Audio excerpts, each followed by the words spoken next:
Welcome to உன்னாஸ் flavours. நம்ம இன்னைக்கு பார்க்க போகிறது ஒரு ஸ்நாக் ஐட்டம், ஒரு ஹெல்த்தி சிம்பிள் ரெசிபி. இது வந்து நிலக்கடலை கருப்பட்டி சேர்த்து ஒரு பால் மாதிரி பண்ண போகிறோம். இதுக்கு வேறு எந்த இன்க்ரீடியன்ஸும் தேவையில்லை, நெய்யோ வேறு எதுவுமே தேவையில்லை. இது ரொம்ப சிம்பிள். நான் இப்போ வறுத்த கடலையை எடுத்து வச்சுருக்கேன். நம்ம வேணும்னா வறுக்காமல் பச்சை கடலை இருக்குல்ல, அதை எடுத்துக்கலாம். அதை எடுத்து வெறுஞ்சட்டியில் வறுத்துடணும். வறுத்துட்டு அந்த தோலை பூரா எடுத்துட்டு வச்சுக்கலாம். நான் இப்போ காட்டுறதுக்காகவே வறுத்து தோல் எடுத்த கடலையவே வச்சுருக்கேன். இது என்ன பண்ணணும், ஃபஸ்ட்டு வந்து கடலையை மிக்சியில் கொரன்னு போடணும். போட்டுட்டு கருப்பட்டியை அதோட சேர்த்து ஆட் பண்ணி போடணும். திரும்ப கொஞ்சம் எடுத்து விட்டுட்டு போட்டோம்னா கொஞ்சம் அப்படியே ஒரு மாதிரி இலகிக்கிட்டு வரும். அந்த ஸ்டேஜில் வெளியில் எடுத்துகிட்டு பால்ஸ் உருட்ட வேண்டியதான். இதுக்கு வந்து நல்லா 1 கப்பு நிலக்கடலை எடுத்துருக்கேன்.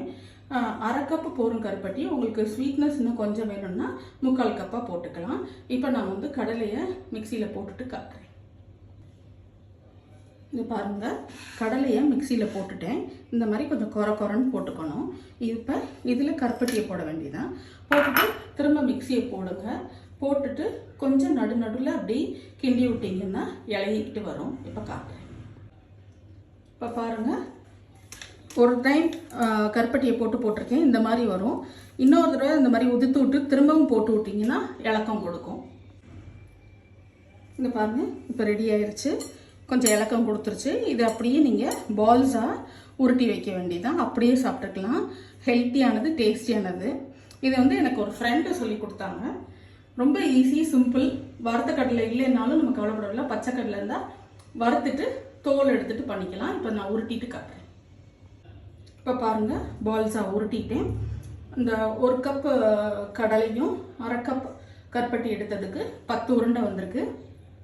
இனிப்பு கொஞ்சம் கரெக்டாக இருக்குது. நீங்கள் டேஸ்ட் பார்த்துக்கலாம். அந்த கருப்பட்டியை போட்டு நீங்கள் ஆட் பண்ணும்போது டேஸ்ட் பார்த்துக்கலாம். வேணும்னா இன்னும் கொஞ்சம் போட்டுக்கலாம். இது ஹெல்த்தியானது, ரொம்ப ஈஸியானது. வேணுங்கும்போது டக்குன்னு பண்ணலாம். இப்போ உலக்கு கடலை எடுத்ததுக்கே உங்களுக்கு வந்து 10 உருண்டை வந்துருச்சு. இது எல்லாருமே ட்ரை பண்ணி பார்த்துட்டு உங்கள் ஃபீட்பேக்கை சொல்லுங்கள். அடுத்த ஃப்ரைடே இன்னொரு நல்ல ரெசிபியோடு உங்களை நான் சந்திக்கிறேன். தேங்க்யூ.